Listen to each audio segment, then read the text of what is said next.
Cuando hablamos de San Martín, no hablamos de un prócer más, sino del padre de la patria. Un hombre que con hazañas militares extraordinarias liberó a Argentina, Chile y Perú de España, redibujando el mapa de América del Sur para siempre. Es una figura intachable no solo para los argentinos, sino para todos en general, siendo de las pocas figuras históricas que tienen ese reconocimiento.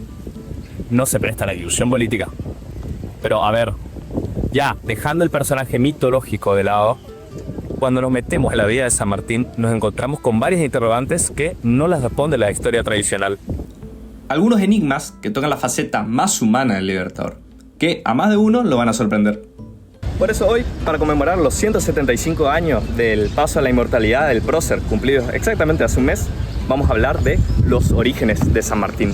Cuando nos proponemos indagar en el tema, nos encontramos que la única certeza que se tiene de su nacimiento fue el lugar donde ocurrió. José Federico de San Martín y Matorras nació en la reducción guaraní de Yapeyú, ubicada en la gobernación de las Misiones guaraníes, el 25 de febrero de 1778, según la historia oficial. Las Misiones fueron una provincia creada por Carlos III luego de la expulsión de los jesuitas en 1768, para poner orden a las tierras que antes administraban. En este contexto es que Juan de San Martín es designado en 1774 teniente gobernador de la reducción de los 3 Reyes Magos de Yapeyú, con jurisdicción sobre 4 pueblos: Yapeyú, La Cruz, Santo Tomé y São Borja, todos ubicados en la actual provincia de Corrientes, excepto São Borja, que está ubicado del lado brasilero. En esto todos los historiadores están de acuerdo, pero donde sí hay debate es sobre la fecha. Todo nace de la ausencia de un documento que certifique la misma. Tanto Fermín de San Martín como José de San Martín no cuentan con actas de nacimiento. La falta de las mismas se asocia al saqueo y quema de Yapeyú llevado a cabo por los portugueses brasileros en 1817. Entonces, ¿de dónde nace la fecha 25 de febrero de 1778? Esta aparece por primera vez en la biografía de San Martín de Juan García del Río, publicada en 1823, aceptada luego por Bartolomé Mitre cuando hace su biografía del mismo, basándose que en el acta de defunción del prócer se constataba que tenía 72 años, 5 meses y 23 días. Esta fecha tiene grandes incoherencias, como las que hace ver el propio Mitre cuando, al relatar los hechos militares en Chile en vísperas de Cancha Rayada, habla de la mañana del 16 de marzo como cumpleaños de San Martín. Esto se complica más cuando se analiza las edades declaradas por San Martín al prestar servicio militar en España, como cuando en 1808 declaraba tener 27 años, lo que situaría su nacimiento en 1781, o cuando al ingresar como cadete en el regimiento de Murcia el 15 de julio de 1789, donde declaraba tener 12 años, lo que mueve su fecha de nacimiento hasta 1777. A ver, lo más probable es que su padre haya mentido en su fecha de nacimiento para hacerlo entrar al colegio militar. Pero esto invalidaría la fecha de 1781. Porque, a ver, pensemos. Entre un nene de 11 años y uno de 12 años no hay tanta diferencia. Pero entre uno de 9 años y uno de 12 años, sí. Sea como fuere, se puede decir que San Martín, días más o días menos, nació en Yapeyú en algún momento entre 1777 y 1779. Y acá viene la parte más polémica. Me parece conveniente aclarar que tanto para mí como para Nahuel, que es con quien hago los videos, este dato no cambia en nada la perspectiva que podemos tener sobre San Martín. Creemos que no lo hace ni más ni menos grande como hayan sido los orígenes del general. Más si tenemos en cuenta que es un personaje conocido por la obra y acciones que tomó a lo largo de su vida y no por el origen que tiene.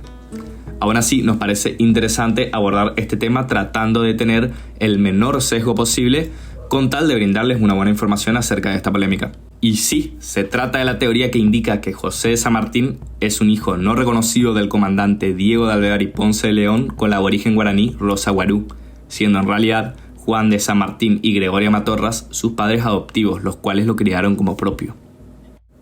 Diego de Alvear y Ponce de León es el padre de Carlos María de Alvear, un importantísimo actor dentro de las guerras de independencia, quien llegó a la Argentina en el mismo barco que San Martín, formó parte de la Logia Lautaro, fue un representante de San Martín ante la sociedad porteña, participó activamente de la independencia del Uruguay contra los portugueses y llegó a ser director supremo de las Provincias Unidas del Río de la Plata. Además, sus descendientes forman parte de una de las familias más importantes del país, con gran participación en la vida política y económica de nuestra sociedad. Esto, de ser verdad, cambiaría radicalmente lo que la historia tradicional menciona sobre el origen del Libertador y le daría una cara distinta a su relación con Carlos María de Alvear, quien también fue su padrino de bodas, mostrando la cercanía que tenían, convirtiéndolo en su medio hermano, tornando sus roces y posterior quiebre de su relación en una rivalidad entre hermanos de diferente madre. Pero a ver, calma.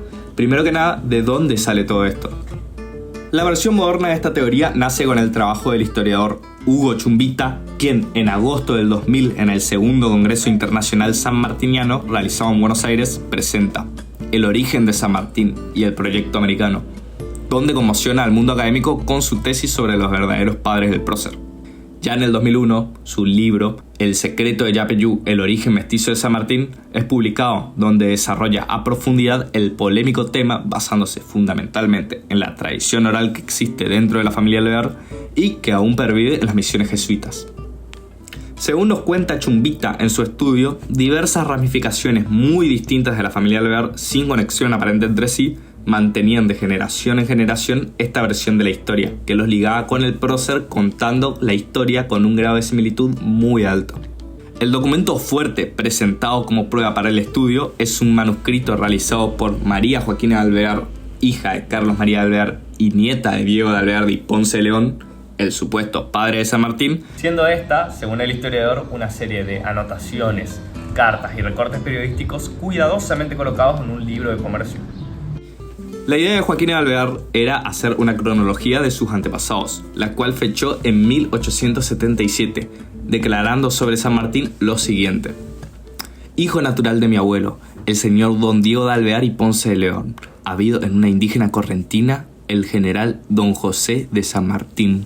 Y esto mismo lo vuelve a reiterar en páginas siguientes: soy sobrina carnal, por ser hijo natural de mi abuelo, el señor don Diego de Alvear y Ponce de León, habido en una indígena correntina, el general José de San Martín, que tan brillante descolló cuando era solo coronel y dejando su nombre grabado en el templo de San Lorenzo, alcanzaba con su famoso escuadrón de ganaderos a caballo, y que más tarde selló la libertad hispanoamericana de todo un continente en Chacabuco y Maipú. Hay que señalar que ella conoció a San Martín en una visita a Francia en 1842, donde, de nuevo, reafirma todo lo dicho anteriormente. También otro válido punto para esta argumentación son las descripciones que realizaban distintas personalidades de la época sobre los rasgos físicos de San Martín. Una de estas es la que realiza el historiador chileno Vicuña Maquena, del paso del prócer por Chile. San Martín era un libertador, un intruso, un extranjero, un paraguayo, el mulato San Martín, como llamaban los señores vecinos del Mapocho al ilustre criollo. O la que realiza el historiador porteño Pastor Cervanto Obligado, el Cholo de Misiones, como así lo llamaban al libertador del sur los españoles. Pero sin duda, una de las más conocidas es la hecha por Juan Bautista Alberdi cuando lo conoce en Francia en 1843. Qué diferente lo hallé del tipo que yo me había formado, oyendo las descripciones hiperbólicas que me habían hecho de él sus admiradores en América. Por ejemplo, yo lo esperaba más alto, y no es sino un poco más alto que los hombres de mediana estatura. Yo lo creía un indio, como tantas veces me lo habían pintado, y no es más que un hombre de color moreno. Aunque si analizamos esta descripción de Alberdi, refleja más una exageración de los rasgos indígenas de San Martín que había en ese entonces, más que otra cosa. También cabe recalcar que si bien la sociedad era muy racista, por ese entonces, no siempre referirse a alguien como indio o cholo era necesariamente indicador de la ancestría de esa persona. Muchas veces solo se utilizaba estos términos de manera despectiva y ya. Realmente es una afirmación muy fuerte la que se realiza en estas cartas de Joaquín de Alvear. Y si bien no se duda de su autenticidad, esto no quiere decir que sean necesariamente verdaderas.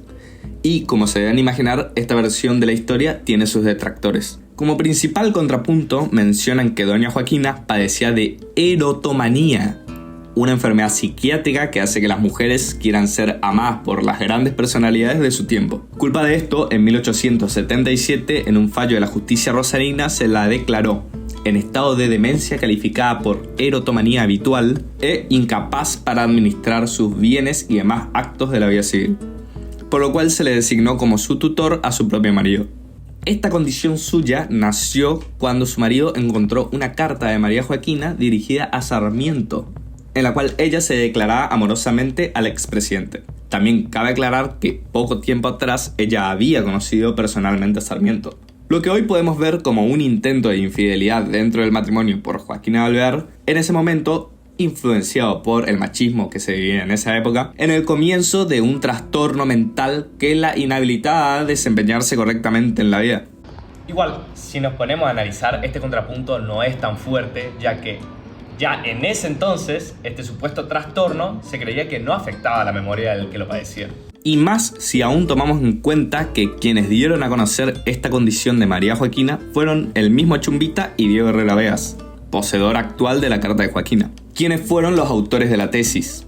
Este debate llegó hasta el Senado proponiendo la necesidad de realizar una prueba de ADN para determinar la verdad. El ingeniero Jorge Emilio de Alvear procedió, a pedido de Chumbita, a depositar una muestra de sangre en el Banco Nacional de Datos Genéticos, en previsión de que más adelante pueda realizarse los estudios correspondientes. Este pedido fue declinado en varias ocasiones, siendo la última realizada en 2017, ya a pedido colectivo de la familia Alvear, ante la Cámara del Poder Judicial de la Nación. Esta misma se declinó debido a que no cumple una función judicial o jurídica, y únicamente indica consagrar un parentesco lejano y una reivindicación de revisionismo histórico, cosa que no debería realizar el Poder Judicial. Y bueno, a lo largo del video ya pusimos tantas cosas que es normal que quepa la pregunta: ¿por qué genera tanta polémica este tema? Cuando salió por primera vez la tesis de Chumbita en el año 2000, cuando se cumplían los 150 años desde la muerte de San Martín, el general Diego Alejandro Soria, presidente del Instituto Sanmartiniano en ese entonces, mencionó en una declaración televisiva que esta tesis no era más que una conspiración subversiva indigenista. El propio Fernando de la Rúa, en ese entonces, durante un desfile militar, declaró en contra de quienes pretendían agraviar la memoria del Libertador, sentenciando que el gobierno mantendría la inviolabilidad de sus cenizas. Pero del otro lado podemos encontrar declaraciones provenientes de la izquierda que aceptan la teoría sin más como una bandera del indigenismo, tan vivido en Latinoamérica a principios de los años 2000. Esta tesis nos parece sumamente interesante. Primero porque nos da a conocer una pincelada de lo que era la sociedad de principios del siglo XIX en América, y nos muestra otra faceta de San Martín, más humana, que muchas veces al verlo en el bronce o los libros de historia se pierde por su lejanía. También nos muestra otra faceta que quizás pudo haber influenciado su relación con Carlos María de Alvear, la cual pudo haber influido en alguno de los sucesos de nuestra independencia. Y bueno, en conclusión, lo que pensamos Nahuel y yo, que como dije ya es con quien hago los videos, es que no importa realmente la raza de San Martín, ya sea indio, europeo, negro, chino, lo que sea, realmente no cambia la cuestión ni la obra central de San Martín.